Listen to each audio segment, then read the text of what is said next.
اوكي انا عارف ان الفيديو ده مش زي الفيديوز اللي انا دايما بعملها، بس يعني ده فيديو سريع كده، حبيت ان انا اقول لكم كل سنه وانتم طيبين عشان بدايه السنه الجديده. هو فعليا السنه لسه ما بداتش عندي، بس انا عارف ان هي بدات في اغلبيه الدول في الوطن العربي. فكل سنه وانتم طيبين، وكل سنه والبشر كلهم طيبين، والسنه دي هتكون فعلا سنه مختلفه.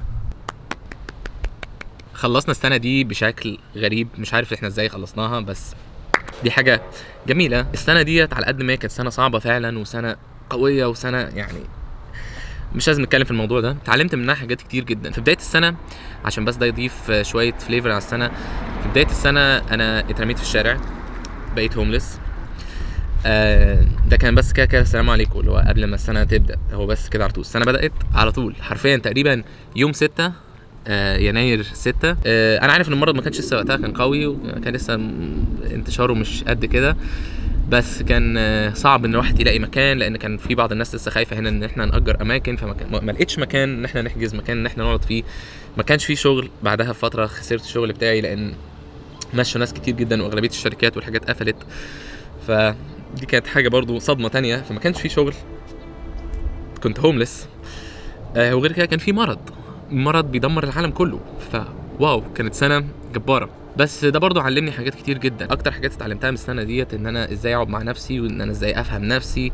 وفعلا السنه ديت اجبرتني ان انا اهدي شويه، وان انا ابدا افهم نفسي بشكل احسن، وان انا افهم افكاري، وان انا اتقبل افكاري. تاني حاجه اتعلمتها من السنه دي ان مفيش حاجه حلوه بتيجي الا ومعاها حاجه وحشه، والعكس. لما تيجي حاجه وحشه بيحصل معاها حاجه حلوه، لما بتحصل حاجه حلوه بيجي معاها حاجه وحشه. بس لما بيحصل معاك حاجه حلوه وبعدها بيحصل حاجه وحشه، انت بتلاحظها لان انت لسه حاصل معاك حاجه حلوه، فبتاخد بالك على طول لما في حاجه طبعا وحشه بتحصل معاك.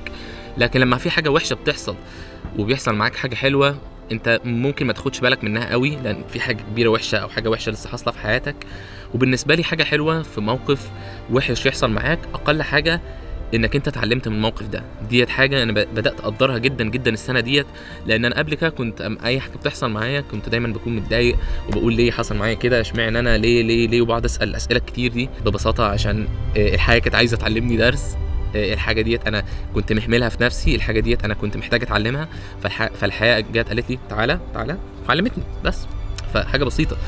فانصحك برضو اي موقف غريب حصل معاك السنه ديت، اي حاجه صعبه عديت بيها السنه دي، حاول انك انت تشوفها بوجهه نظر تانية. حاول تغير العدسات اللي انت لابسها زي ما قلتها في فيديوهات قبل كده. حاول تغير العدسات اللي انت لابسها، وحاول تشوف الحياه، وحاول تشوف الموقف اللي حصل معاك بطريقه مختلفه شويه. حاول تشوف الجانب الحلو منه، حاول تشوف الجانب النور منه، حاول تشوف الجانب والحاجات اللي انت اتعلمتها من الموقف اللي حصل معاك. 3 نصايح انصحها لك السنه ديت لو انت فعلا عايز تغير حياتك في سنه 2021.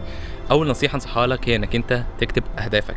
لو انت كل سنه كنت بتحط اهدافك في دماغك ومش بتكتبها، اسال نفسك هل انا وصلت لاهدافي؟ لو انت وصلت لاهدافك وانت بس في دماغك الاهداف من غير ما تكتبهم، خلاص يبقى ممكن الطريقه دي بتشتغل عندك. بس بالنسبه لي ومن وجهه نظري انك انت لازم تكتب اهدافك عشان تعرف توصلها. تاني نصيحه انصحها لك هي انك انت تبدا. ما تستناش اللحظه المناسبه، ما تستناش الوقت المناسب، ما تستناش الحاجه المناسبه عشان تبدا، لان ببساطه الوقت المناسب والحاجه المناسبه ديت مش موجوده. انت بس بتوهم نفسك ان هي موجوده عشان تقنع نفسك ان انا قاعد مستني حاجه، لكن صدقني الحاجه دي مش موجوده، صدقني. وتالت نصيحه انصحها لك هي انك انت تحاول تخلي عندك 3 اهداف كماكسيمم للسنه الجايه ديت حاجه لاحظتها مع نفسي بشكل عام، ان انا لما احط لنفسي اهداف كتير جدا، يعني مثلا انا قبل كده كنت بحط لنفسي مثلا 10 اهداف 15 هدف للسنه.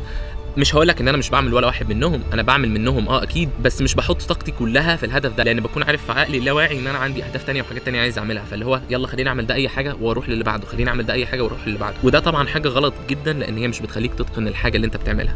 فنصيحه حاول تقلل اهدافك. لو انت بتكتب مثلا 20 هدف 10 اهداف، حاول تقللهم، خليهم 3 اهداف بس للسنه دي، بحيث انك انت تعمل احسن حاجه تقدر تعملها في تحقيق ال3 اهداف ديت، وتعرف تحققهم بشكل حلو جدا. يعني انا بالنسبه لي قسمت ال3 اهداف دول ل3 اقسام بسيطه جدا: الصحه، مصدر دخلي، علاقتي مع نفسي ومع الناس. طبعا انت ممكن تاخدهم كرؤوس اقلام وتكتب اهدافك تحتهم لو انت عايز تاخد نفس التقسيمه اللي انا عملتها دي، بس انا شخصيا قسمت ال3 اهداف بتوعي للسنه الجايه ل3 اقسام دي. اوكي مش هطول عليك، روح حقق احلامك واهدافك وغير حياتك، وخلي السنه دي فعلا سنه هتفضل طول عمرك فاكرها. نامستي.